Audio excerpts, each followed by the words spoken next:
विष्णु जी का जो स्थान है वो हमारे ही मस्तिष्क के केंद्र में ब्रह्मानंद में हमारे विष्णु जी का स्थान है। हमारे शरीर के अंदर 6 नाड़ियाँ प्रमुख हैं। पहली तो ईड़ा, पिंगला और सुषुम्ना, ये 3 सूक्ष्म नाड़ियाँ, ठीक है? सूक्ष्म नाड़ियाँ हैं। ये आपको प्रत्यक्ष रूप से नहीं दिखेगी आपके शरीर में, अगर आप चीरा लगा के देखें कि ये नाड़ियाँ कहाँ हैं तो आपको नहीं दिखेगी। क्यों? क्योंकि ये एक फ्लो की तरह है, एक करंट, एक विद्युत का फ्लो की तरह है। जैसे हमको करंट नज़र नहीं आता ना, लेकिन फ्लो होता है, उसी तरह से ये नाड़ियाँ फ्लो होती है। ईड़ा, पिंगला आपके शरीर में 24 घंटे फ्लो होती है। ईड़ा नेगेटिव रहती है, पिंगला पॉजिटिव रहती है। इसको चंद्र नाड़ी, इसको सूर्य नाड़ी कहते हैं, इसको ठंडी धारा, गर्म धारा, कुछ भी आप कह सकते हैं। अब आपको ये पता चल गया कि ईड़ा, पिंगला और सुषुम्ना, ये 3 नाड़ियाँ हमारे शरीर के अंदर फ्लो होती रहती है। लेकिन कब कौन सी होती है, अब वो जानेंगे। ईड़ा और पिंगला 24 घंटे हमारे शरीर के अंदर फ्लो होती है। बस अंतर इतना होता है कि कभी ईड़ा की पावर ज़्यादा रहती है, कभी पिंगला की पावर ज़्यादा रहती है। मतलब आप जब इस वाले नाक से ज़्यादा हवा आ रही है, मतलब पिंगला ज़्यादा एक्टिवेट है हमारी। और जब ये दोनों बराबर, मतलब दोनों जो नाक है आपकी उसमें से बराबर हवा आ रही है, उस समय समझ लीजिए कि सुषुम्ना एक्टिवेट हो गई। सुषुम्ना जब ही एक्टिवेट होती है जब ईड़ा और पिंगला की जो पावर है, मतलब दोनों नाक से हमारी बराबर हवा आती, बराबर फ्लो होती है, तब हमारी सुषुम्ना एक्टिवेट होती है। सुषुम्ना 24 घंटे एक्टिवेट नहीं रहती है, और ये कुछ मुहूर्तों पे होता है, जैसे ब्रह्म मुहूर्त और शाम के मुहूर्त पे, उस समय पे होता है अपने आप। तो अभी तक यहाँ तक आपको समझ में आया कि ईड़ा, पिंगला, सुषुम्ना, ये सूक्ष्म नाड़ियाँ हमारे शरीर में फ्लो हो रही है, ठीक है। ईड़ा पिंगला के मिलने से सुषुम्ना उत्पन्न हो रही है, मतलब आ रही है, खुल रही है। और जब हम सुषुम्ना के अंदर एंटर करते हैं तो हमें 3 और अत्यंत सूक्ष्म नाड़ियाँ मिलती हैं। ये तो सूक्ष्म थी, इसके अलावा जब हम सुषुम्ना में प्रवेश करते हैं तो 3 अत्यंत सूक्ष्म नाड़ियाँ मिलती हैं। उनका नाम है वज्रा, चित्रणी और ब्रह्म नाड़ी। जब ईड़ा, पिंगला, सुषुम्ना, ये सूक्ष्म नाड़ियाँ, और जब सुषुम्ना के अंदर एंटर हुए तब हमें 3 और अत्यंत सूक्ष्म नाड़ियाँ, जिन्हें वज्रा, चित्रणी और ब्रह्म नाड़ी कहते हैं, ये कुल मिला के 6 नाड़ियाँ हमारे पास हो गई। अब इन 6 में से जो ब्रह्म नाड़ी है, सबसे अंदर वाली, वो प्रमुख नाड़ी है। मतलब उस नाड़ी के लिए ही उसके ऊपर इतनी परत चढ़ाई गई है ना। ये ब्रह्म नाड़ी है इसकी सुरक्षा के लिए, क्योंकि इस ब्रह्म नाड़ी के अंदर हमारी सारी गुप्त आध्यात्मिक शक्ति स्थापित की गई है। तो उसकी सुरक्षा के लिए, क्योंकि बहुत बड़ी बड़ी शक्तियाँ हैं और बहुत गुप्त है, तो उसकी सुरक्षा के लिए ये परतें उसके ऊपर चढ़ाई गई है। ईड़ा, पिंगला, सुषुम्ना, वज्रा, चित्रणी, ये 5 परत इस ब्रह्म नाड़ी के ऊपर चढ़ाई गई है ताकि ये सुरक्षित रहे, क्योंकि बहुत ज़्यादा पावरफुल और बहुत महत्वपूर्ण नाड़ी हमारी ब्रह्म नाड़ी है। अब ब्रह्म नाड़ी क्या क्या करती है वो सुनिए।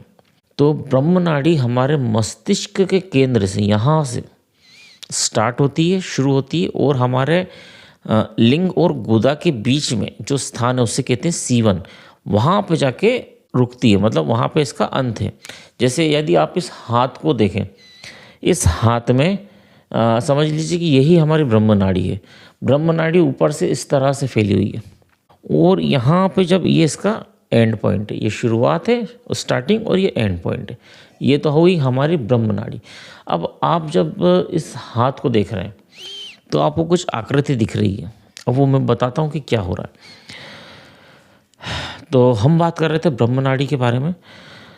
ब्रह्म नाड़ी हमारे मस्तिष्क के केंद्र में, जिसे हम ब्रह्म रंध्र कहते हैं। क्या कहते हैं? ब्रह्म रंध्र। ब्रह्म नाड़ी जब हमारे मस्तिष्क के केंद्र में पहुंचती है, ब्रह्म रंध्र में, तब ये चारों ओर हजारों भागों में बट जाती है। क्या करती है? जब ये मस्तिष्क के केंद्र में पहुंचती तो चारों ओर हजारों भागों में बट जाती है। विष्णु जी की शैया शेषनाग जी के सहस्त्र फनों पे है, ये आपको पता है ना। विष्णु जी की जो शैया है, मतलब जिस पे वो आराम करते हैं, वो शेषनाग जी के सहस्त्र फनों पे है। ये जो बात आई है, ये कहाँ से आई आपको पता है? और विष्णु जी, आज तक आपको कहीं पे विष्णु जी दिखे या आपको कहीं पे शेषनाग दिखा है ना? कोई कहता है कि कैलाश मानसरोवर में हमको इस यहाँ पे एक शेषनाग दिखा हमको, ऐसा कोई वीडियो नहीं है। ऐसा एकदम प्रत्यक्ष प्रमाण कहीं नहीं मिला कि यहाँ पे शेषनाग, अगर शेषनाग है तो है कहाँ, मतलब ये बात आई कहाँ से, शेषनाग की, विष्णु जी की ये बातें कहाँ से आई, ये कल्पना हमने कहाँ से करी कि शेषनाग इतने सर मुँह इतने हजारों फनों वाला एक नाग होगा, नीचे पूरा सांप की तरह उस पे विष्णु जी की शैया होगी, ये सब कल्पनाएं हमने कहाँ से की। तो ये सारी चीज़ें इसी ब्रह्म नाड़ी से आई है।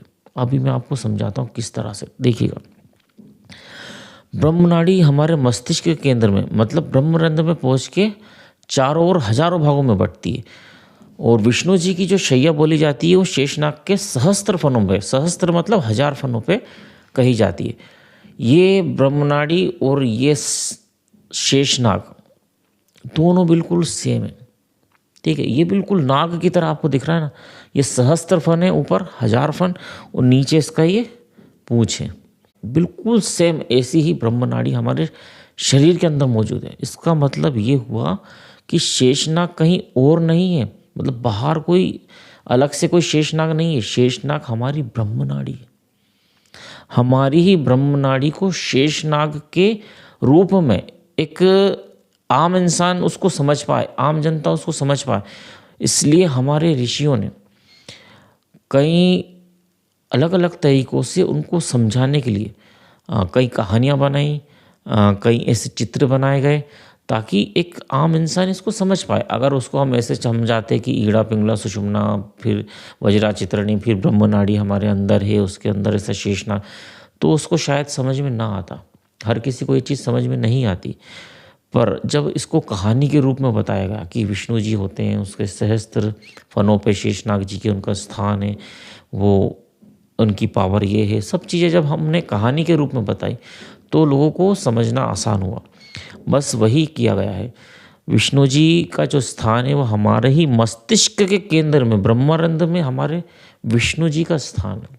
विष्णु जी वहाँ पे विराजमान है और शेषनाग जो है उनके सहस्त्रफन वाला है, वो है हमारी ब्रह्मनाड़ी। मतलब हमारी जो शक्तियाँ हैं वो विष्णु भगवान के रूप में हमने उसको पूजा है, हम पूजते हैं, हमारी ही शक्तियों को पूज रहे हैं। हम सोचते हैं कि मंदिर जाके हम भगवान को पूज रहे हैं, भगवान को नहीं, हम हमारे अंदर की ही शक्तियों को बाहर एक मूर्ति या प्रतीक बना के, हमारी शक्तियों का एक चित्र बना के, प्रतीक बना के उसकी पूजा कर रहे हैं। वो कहीं आपको बाहर नहीं दिखेगी, आप सोचो कि विष्णु जी कहीं दिख जाए या शेषनाग, कहीं नहीं, क्योंकि वो हमारे ही अंदर मौजूद है। तो आशा करता हूँ आपको ये चीज़ समझ में आई होगी कि शेषनाग कहाँ है और विष्णु जी का स्थान कहाँ पे है। मतलब हमारा शरीर, मतलब जितने भी देवी देवता हम देखते हैं, सुनते हैं कि ये देवी है, ये देवता है, ये विष्णु है, ब्रह्मा है, महेश है, उन सभी का स्थान हमारे शरीर के अंदर है। अभी मैंने आपको देखो 33 कोटि देवी देवता का स्थान बताया था मेरुदंड के अंदर। सारे मेरुदंड जो है हमारा वो 33 टुकड़ों में विभाजित है ना। 33 टुकड़े ही क्यों, 34 35 क्यों नहीं, और 33 कोटि देवता ही क्यों, है ना। वो भी 20 25 30 हो सकते थे, लेकिन ये 33 होना और वो 33 होना, मतलब 33 हमारी ये मेरुदंड के टुकड़े होना, रीढ़ की हड्डी के, और 33 ही कोटि देवी देवता होना, ये कोई कुछ तो इसका रिलेशन होगा ना, कुछ तो रिलेशन है इसमें। बस वही रिलेशन है। ये जितनी भी चीज़ें हम जितने भी देवी देवताओं की पूजा करते हैं, वो सभी देवी देवता हमारे ही शरीर में मौजूद हैं। हम हमारे शरीर के ही अंगों की पूजा कर रहे हैं, अलग अलग रूप में, अलग अलग देवी देवताओं के रूप में। जैसे 8 वसु, 12 आदित्य, 11 रुद्र, इंद्र और प्रजापति मिलके 33 कोटि होते हैं। उसी तरह से ये 33 अस्थिखंड है, और इन सभी 33 देवी देवताओं की शक्ति हमारे इस 33 अस्थिखंडों में मौजूद है। कितना पावरफुल, मतलब ये चीज़ किसी ने सोची भी नहीं। जितने भी हमारे चक्र हैं वो सब ब्रह्मनाड़ी के अंदर है। हमारी कुंडलिनी शक्ति सारी ब्रह्मनाड़ी में ही मौजूद है। आज मैंने आपको विष्णु जी का स्थान बताया कि विष्णु जी कहाँ पे विराजमान है। आगे वाले वीडियो में, आने वाले वीडियो में आपको मैं ब्रह्मा जी का और शिव जी का दोनों का स्थान बताऊंगा कि ब्रह्मा का स्थान हमारे शरीर में कहाँ है और शिव जी का जो स्थान है वो कहाँ पे है। तो आशा करता हूँ आपको वीडियो अच्छा लगा होगा। अगर वीडियो आपको अच्छा लगा तो प्लीज़ इसे लाइक और चैनल को सब्सक्राइब ज़रूर कीजिएगा। जय श्री महाकाल।